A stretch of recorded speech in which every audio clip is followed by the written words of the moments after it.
Of course, rising debt amidst an increase in federal allocation to state government is what we're about with Edo State in focus. And we'll look at what is upon us. We are about 10 states across the federation increased, the subnational government debt by 417.7 billion naira. That's no yoke, as some will say. And of course, captured among these 10 states, we have Edo State. We understand that there are priorities that the state government is looking to resolve or tackle, just as he said while he was campaigning. And of course, he has not failed in reiterating all of this.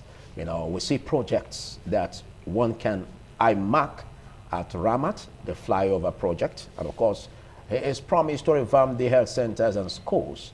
And looking at the 100 billion naira, that is also coming up, for contractors finance facility to secure at First Bank PLC in order to make sure that the projects are ongoing across board in Edo State. Or there are concerns about the increased allocation. The president keeps saying this, that the fuel subsidy cut is being reinvested and subnational governments are getting huge increases. As at the time we're having these increases, we are still having increase in debts. We look at what has been done so far, even in the fourth quarter of 2024, where we had a reduction, in Edo State of the debt by 30.6 billion naira. And of course, at the first quarter of 2025, we got an increase again by 10.2 billion naira. And questions are being asked. What is the state government doing in this regard? Joining me to have this robust discussion, starting from my extreme left, I have a political analyst, Christopher Ojekere. Many thanks for coming. Thank you, Philip. Thank you for having me. And next to Chris, we have the senior special assistant to the governor of Edo State on media and strategic communications, Benson Odia. Congratulations on your new office. Thank you, sir, and good morning, viewers all over the world. All right, we have the opportunity to be joined version by, as we have Ahmed from Texas Houston, United States, join us version. Good morning, Ahmed. Are you there? Good morning, Philip. Good morning, gentlemen. Good morning, viewers. It's my pleasure to be on Thank the show you. again. Thank you. Another opportunity to disturb your night rest. But you're going to be going back immediately after this conversation. Also, we have an opportunity to be joined by a political economist, a lecturer, Ambrose University, Ekoma, and person of Ibrahim Momo. Are you there?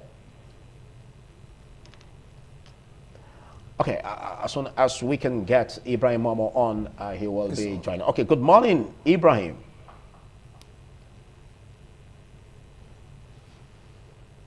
Okay, I'm afraid we can't get the audio, but as soon as we're able to get that, we join Ibrahim Momo. Let's quickly hit the ground running.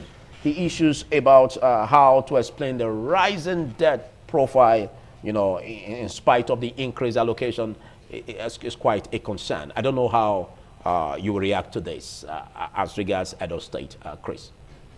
Well, there's a lot of paradoxes when you are listening to the President of the Federal Republic of Nigeria, President Ahmed Tinubu, with respect to revenue generation and distribution, especially with regard to the proceeds from the removal of fuel subsidy, as he claims, and he has said these things publicly over and over again, that the excess revenue generated or the saved revenue generated from the removal of subsidy, that he plows to the states, to the regions, so that governors will have money to work in their states.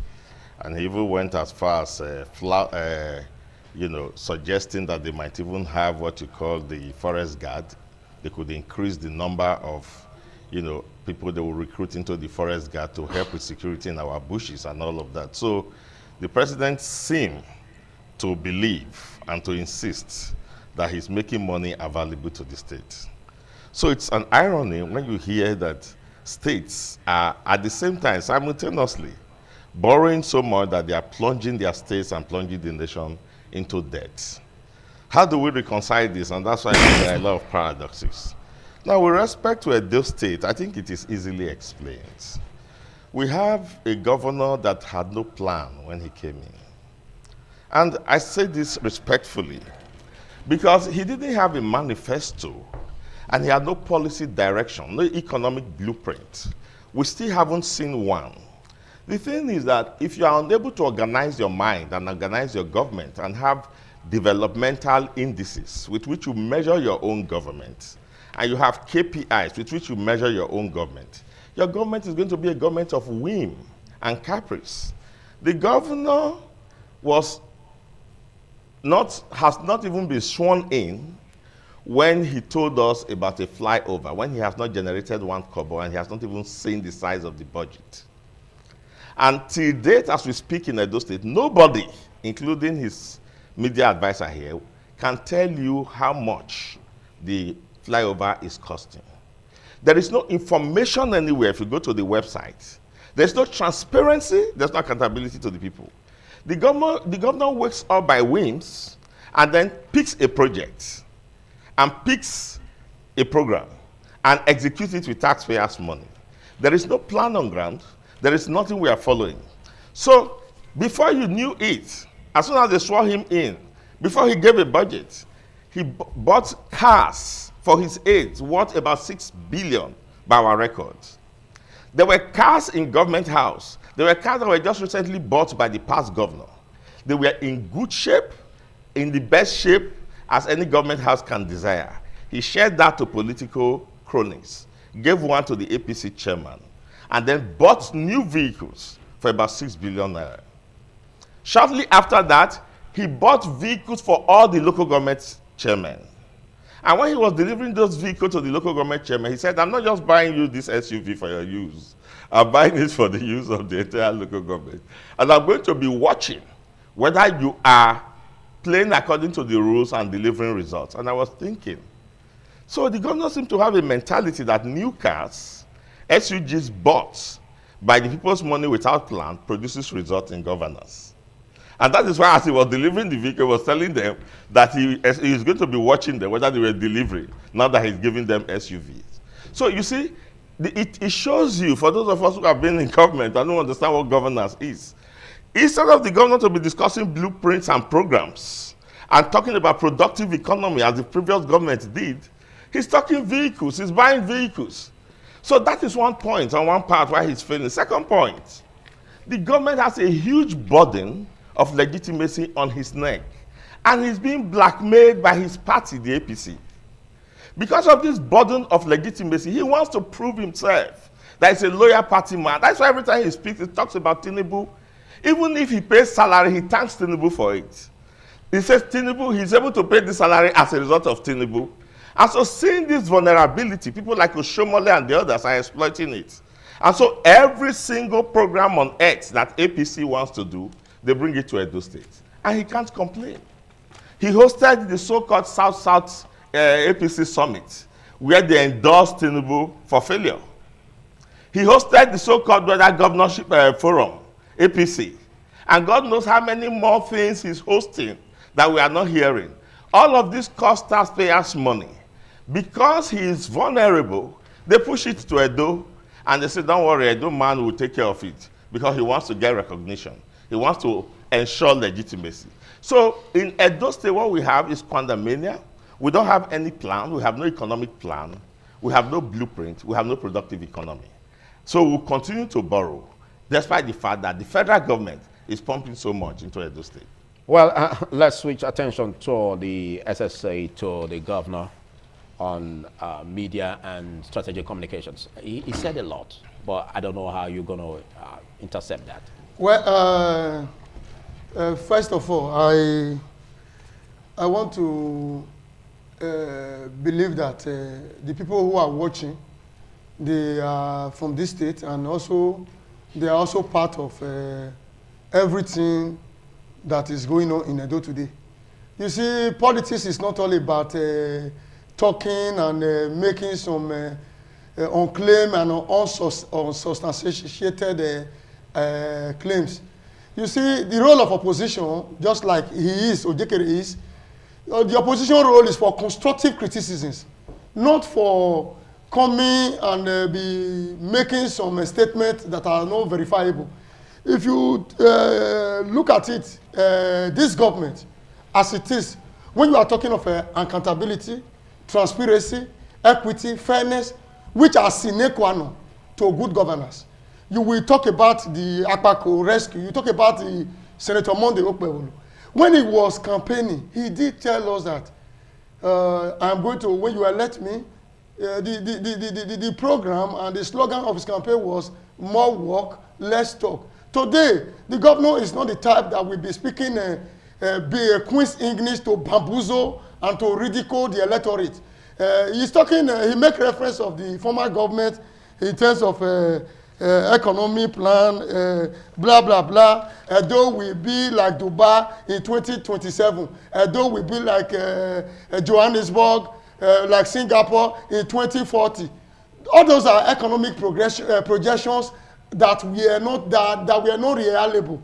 Today, what we believe in this state, we are just about 7 months old in government. We have been able, Senator Monday Okpebolo has been able to prove it that a new Edo is possible. He has been able to make sure that all the infrastructural decadence, the infrastructural quagmire that have bedeviled Edo State in the past. As I speak with you, just yesterday, I came from Igwebe through Ekpoma. It took me from Ekpoma to bypass 45 minutes. I drove on that road 45 minutes. This is a road where before now, even him is from Onwa East.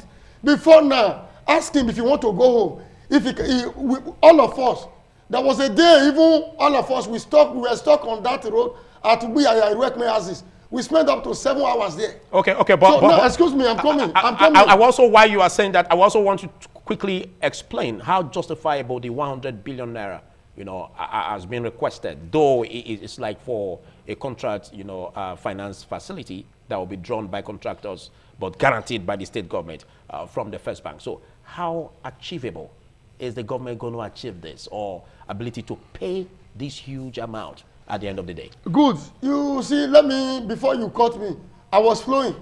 You see, today, you discover that in Edo State, before now, all the federal roads in Edo State, we are in a mess up. We have a governor, as it were, which he claimed economic blueprint to. A government and a governor that will go and erect a very big signpost. This road is a federal road.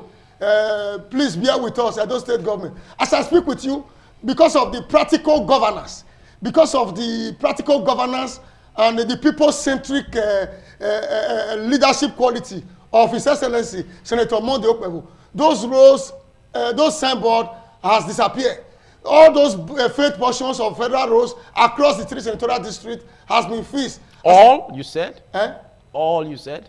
Many of those faith portions of federal roads, like the Obadan Junction, like the Buyaya Axis, like the Eho, like the part of Uromi. You mean cutting across the 3 senatorial districts? The 3 senatorial districts, as I speak with you right now. Okay. Auchit, Igara, Ibilo Road is a federal road. Contractor, a reputable construction company has been mobilized, is working.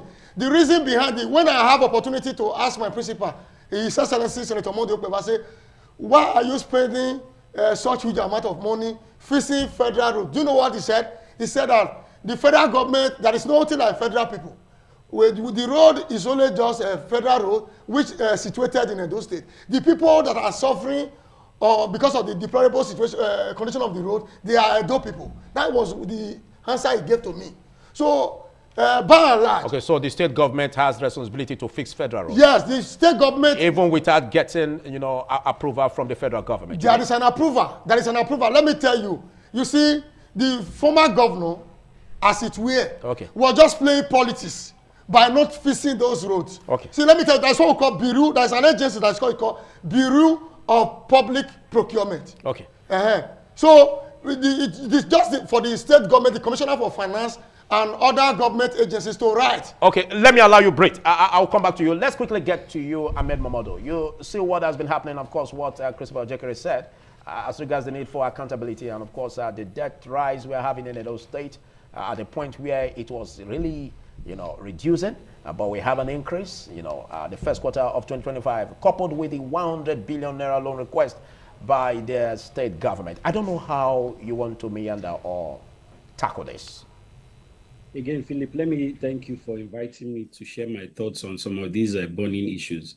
And let's cast our mind back. 2015, when the unfortunate administration of Godwin Obaseki took over the administration of Edo State, the debt profile was 79 billion in 2015. By 2017, he had increased it to 265 billion. That is an increase of well over 100%. By the time he left government last year, that debt profile was pushing 600 billion. Now, where are the things that he has used all of this money for? Recall the time when the Edo State people came out en masse to say, we see that you are collecting a lot of money, but we do not see where these projects are going into. All of the infrastructural projects that he inherited were laid to waste. Nothing was done. For the first time in the Edo State administration, we had a government that had a commissioner for bridges and roads. There is no bridge in Edo State. I don't know what bridge that commissioner was overseeing. Some of the things that were seen were ridiculous. It had come to the point where we were eating our future so that people could eat. We were taking from the future so people could eat today.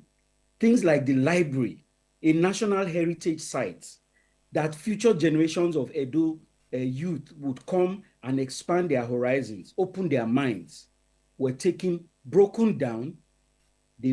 They broke down a library and built a parking lot. Some of these things were ridiculous. If we recount some of these things, it makes me feel sick to just think about some Ahmed Mamadou, I want you to address the question I asked you.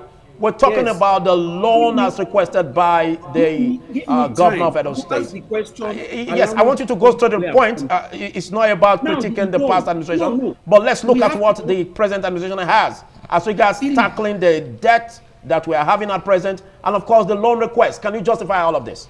Yes, Philip. We need to know where we are coming from to know where we are going to, and why it is necessary at this point in time to take loans to rebuild the confidence that people have in their elected officials. Now, what is this administration doing? It's very simple.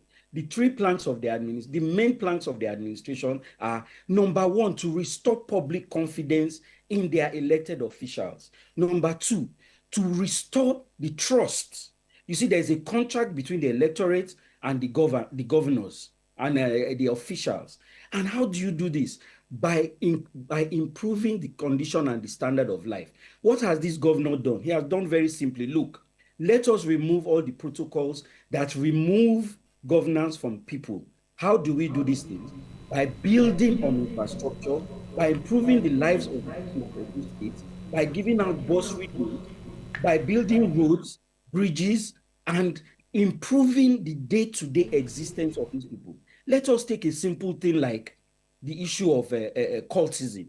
The governor has said, as long as there's cultism, we cannot develop easily. People that want to come and invest will have issues because they know that there's always going to be strife. You reduce the incidence of these things and you are able to give people the confidence that they can invest. How do you get people to invest without providing infrastructure for them?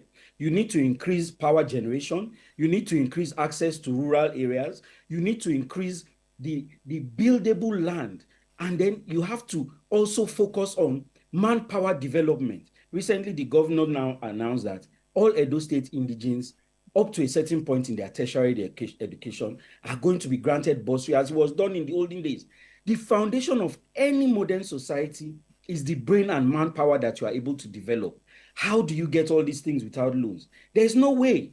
Now, the issue is not about the loans. The issue is, what are these loans going to be used for?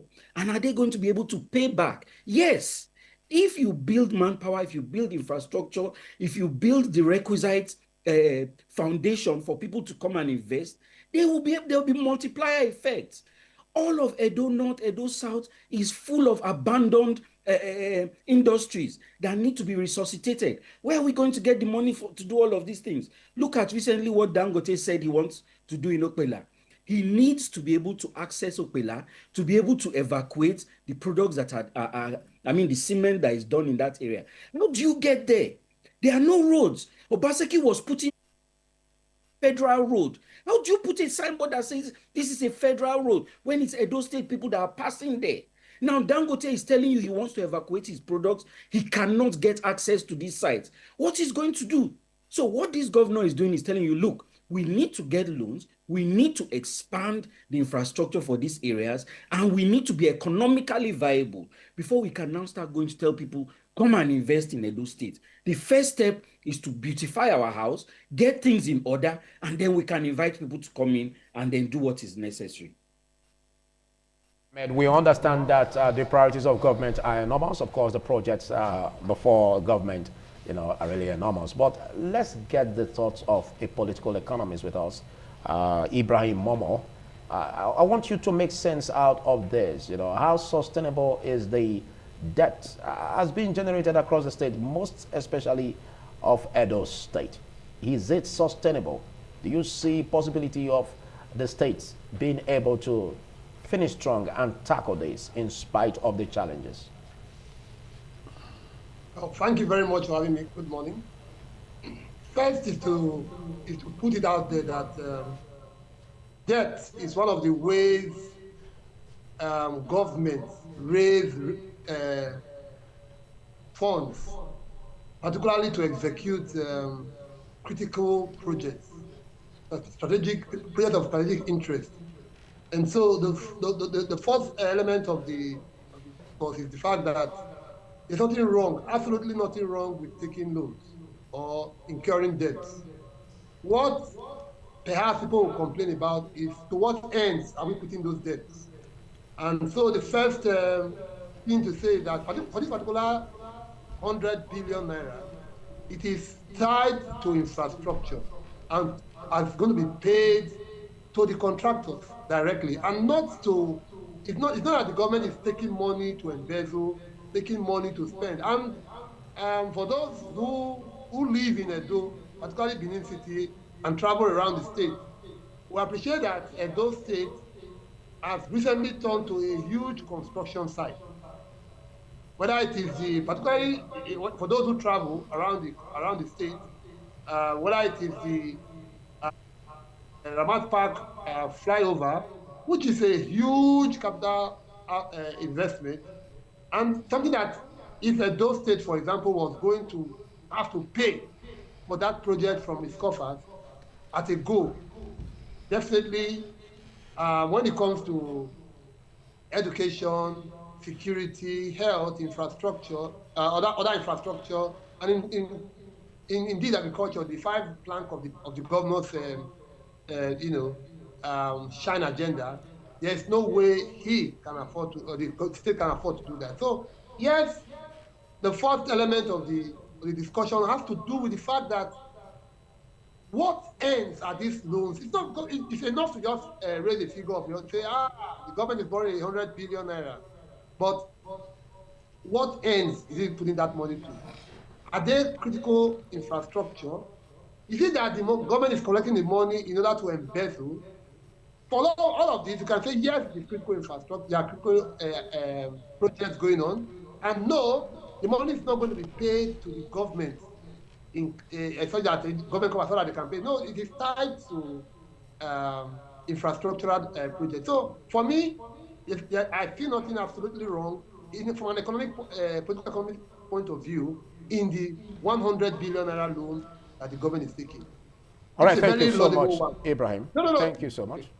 Thank you so much. Well, we're going to be taking a short break, after which we continue on this discussion. Do stay. TMI, every opinion counts. Thank you for staying on. It's TMI. We're all about rising debt amidst an increase in allocation to state governments. And I still have my analysts with me, Christopher Osefori, and of course the SSA to the governor of Edo State on media and strategic communications. And of course, Ahmed Mamadou from the United States, and also a political economist, Ibrahim Momo. Let's quickly get to you, Chris. We have this challenge where debt basically, is always resonates its head in every administration. Now, we had it in the previous administration of former Governor Obaseki.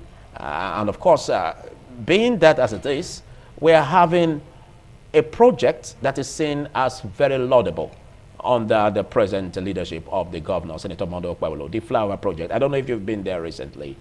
Don't you see this as an opportunity to, really applaud the efforts of the governor, looking at what we have as rising debt? Well, this is not a question of applause. This is a question of objective analysis, of accountability.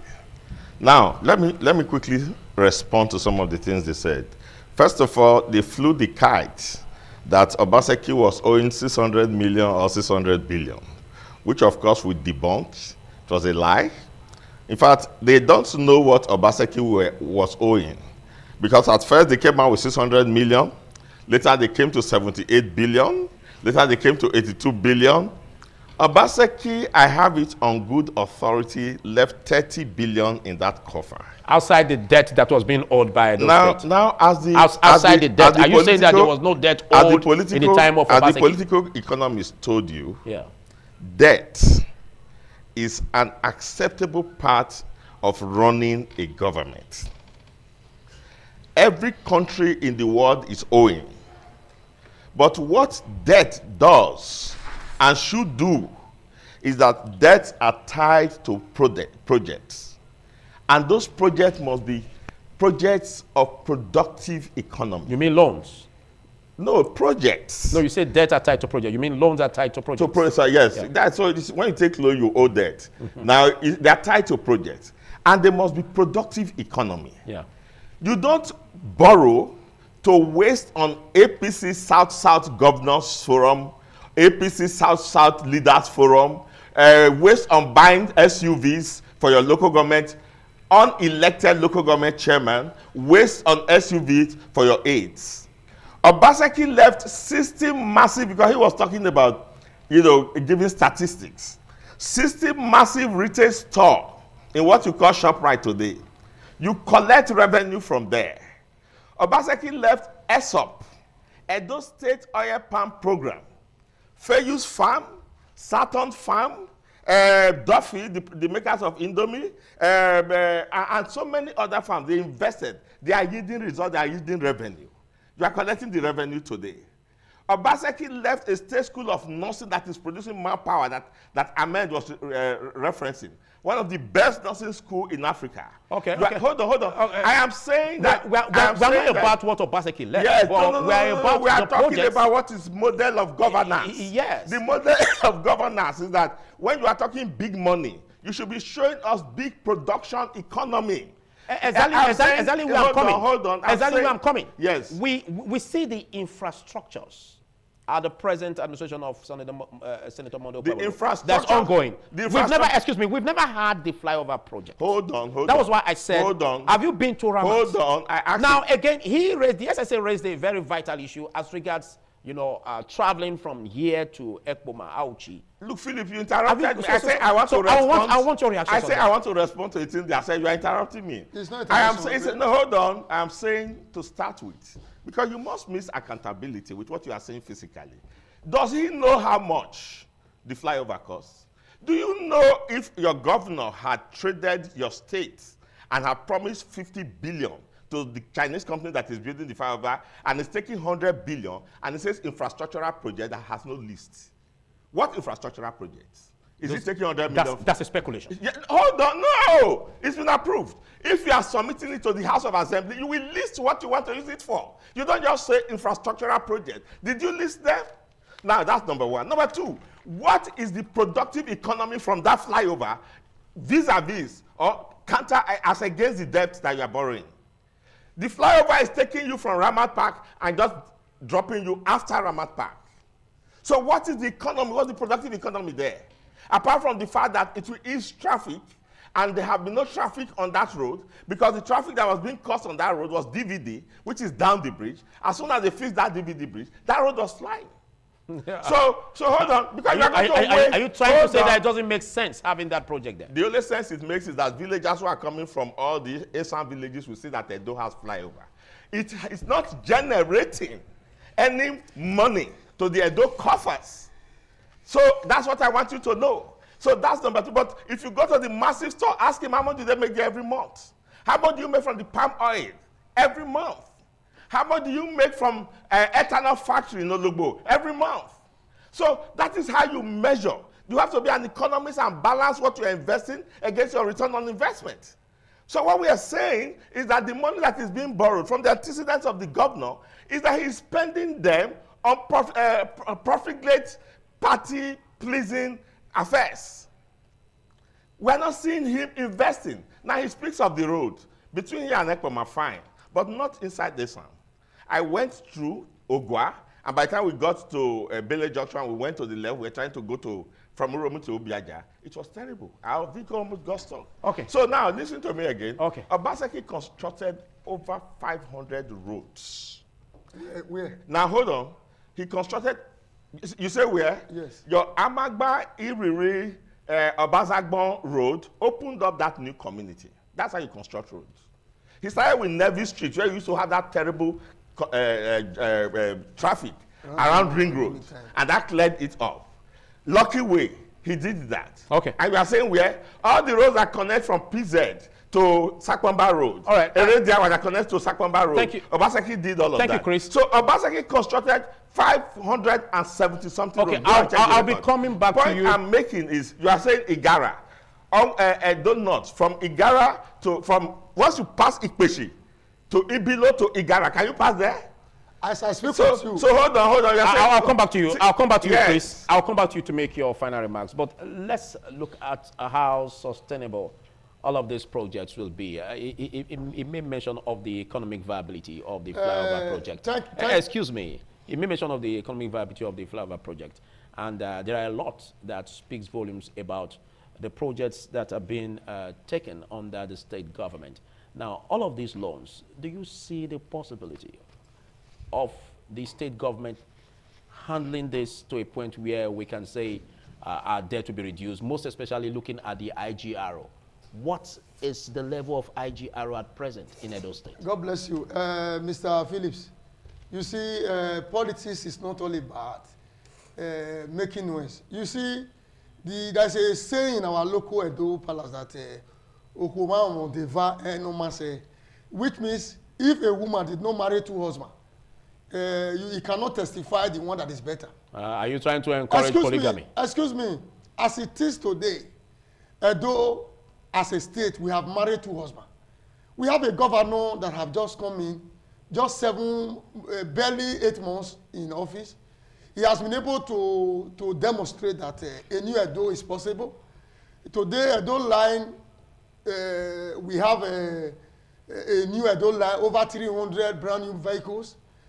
And people will begin to wonder, where was all this money? This money there, Edo State, Akpako, where you for the sea money? When you take do federal road, do state road, revamp Edo line, do all this. Okay, but can you speak to about the IGR? The IGR, as I speak with you, just like about a few days ago, just last week, when the chairman board of internal revenue did a press briefing, the IGRO, as it is now, have increased a kind of astronomical increase. To what level? Towards about, I think my phone is not here. I will maybe in subsequent outing here on this platform, I will give you the report of the present IGRO. The IGRO have increased astronomically as far as Edo is concerned. Then he made mention of Ojekere. Mr. Ojekere made mention that the flyover is for those who are coming from his village in Edo North, and those who are coming from Isha, to just see that there's a flyover beneath that. It doesn't have economic importance. But I want to tell you that before now, or as it is now, without that flyover, if you are coming from Agbo Road, coming from Auchi, you will spend up to 2 hours, especially when it's on market days, on that Ramatwa. But today we have a governor that said, look, we cannot continue to call Edo State the ancient city of Benin, ancient city. Let us modernize Edo. Let us see how we can ease this traffic.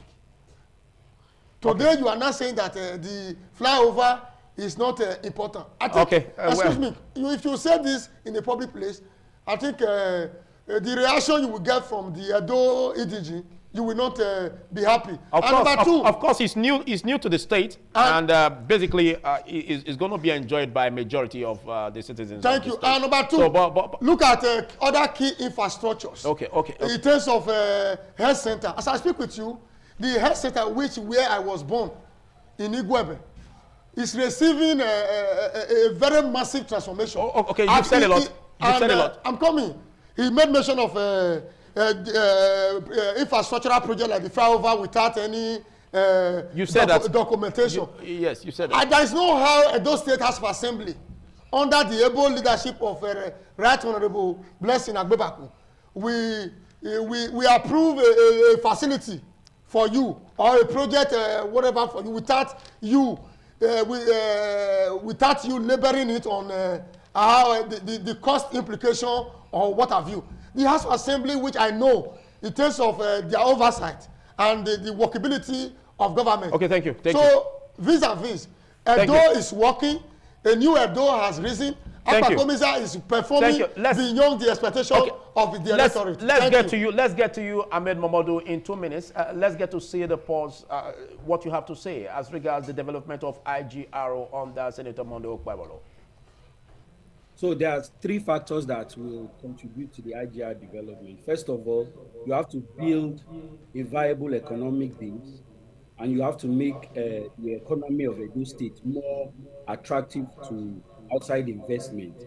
When that is done, we will now go to the second part of it, which is manpower development. I think you saw, if I'm not mistaken, a few weeks ago, the governor launched a agri scheme where he launched some tractors. Look, if you want to build the foundation for IGR, you have to open up the economy. If you want to go agrarian, that's what he's trying to do, because that's the lowest hanging fruit. He has launched tractors that are going to be able to do that. And then the third part will be to make sure that all the things that come in, they are properly accounted for, so that the people of Edo State can see the benefits of good governance. Let me quickly point out one thing that my leader said. Godwin Obaseki built 500 roads, but you got to the point where you could not make a left turn inside those 500 roads. They could not make 501 roads so that you can turn left and be going. No. Look, we are the elite of the state. We need to tell ourselves the truth. We are getting first-hand good governance. We are getting first-hand. We believe in the contract between the government and the people. All right. Let us encourage this administration to do more. Let us ask them to be transparent in their expenditure. Let us ask them to spend money in the right places. That's what we need to do now. Thank you. Well, let's get to you, political economist with us, Ibrahim Momo. Can you please put truth to power as regards the economic viability of the flyover project? Well, I think it's something that we cannot shy away from. I know that there's the desire to play politics, to be partisan, in an argument like this. But to the argument about whether there's a need for a flyover around the Ramat package, I think it's a non-starter, it's a no-brainer. That at least the man hours, the economic hours that are wasted because of even with the construction now, that economic hours that is still lost. That is wasted. Productive hours during the day, for example. People have lost. There was a function I was supposed to be, and that Mr. Philip, you were aware, a couple of days ago. Because of the hold up around the traffic snarl around that I missed it. So but it was caused by the construction going on. Yes, that challenge of traffic snarl that's always been there. It's even a bit worse now because of the construction that is going on. But to now say that the flyover, which I hope that there will be many more, particularly around the Stapler Road exit, the Logo exit, that it's not economically valuable. It's just a show. It's not something I can accept. So I think that even though we want to play partisan politics, okay, Ibrahim. sometimes when we see when we see a good work by an opposition government, let Okay, us Ibrahim. also. Ibrahim, can you please point to us the developments by the present administration as regards improving and increasing the IGR in the state? Well, I am not in government. The information that I have is the one that is in the public domain. What I have on good authority, that the chairman of the Edo Internal Revenue Service has told us that the revenue in the accruals into the state coffers have increased from an average of 8 billion as at October 2024 to about 10 billion in June 2025 monthly. That is, if it is true, that's something that is commendable, because Thank you. indeed it's not putting a tax burden on the people, but effective collection and management of revenue that are accruing to the state government. So I think that beyond the partisanship, let us address these issues in a way that is in the interest of all those, Thank you, and Ibrahim. not. That's why I find it a little bit challenging what has been said so far. Thank you, Ibrahim. I give you 30 seconds each to round off on your remarks. Yes, I think I agree perfectly with Ahmed that we demand transparency. We demand also that investments are made in productive economy. I agree perfectly with that, and that's what the government should do. We can start by telling us the costs of the flyover. You are talking about House of Assembly approving. It should be in the public domain. It's public money. It's not a court between the governor and the House of Assembly. How much is the flyover costing Edo? We want to know. And as media and strategy, if you bring that information here, we'll be glad. Thank you. 30 seconds. Well, your final remarks. I want us to play politics with decorum, and in spite of political differences, let us be constructive and let us be objective, and join hands with the present administration to take Edo State from the present state to political Eldorado and infrastructural prosperity. Thank you. Your final remarks on this, Ahmed Mamadou. And now see the difference between an administration that cares for and listens to the people. But we need to ask them to continue to do better. We need to ask them to continue to engage the public, give us this information in a timely manner, let the people of Edo State know what their money is being spent on and the benefits that are expected to accrue from all these things that the governor is doing. Thank you. Ibrahim, your final remarks in 30 seconds. It's very simple, that while debt is not a crime, to what ends you're putting those debts that we are accruing is something that we must take cognizance of. So are we borrowing for infrastructure development, productive ends, or are we borrowing for consumption or waste? So if we are borrowing for productive and construction of strategic projects, it's something that we should applaud and urge the government to continue in that direction. All right, thank you so much, gentlemen, for taking our time to be part of this discussion.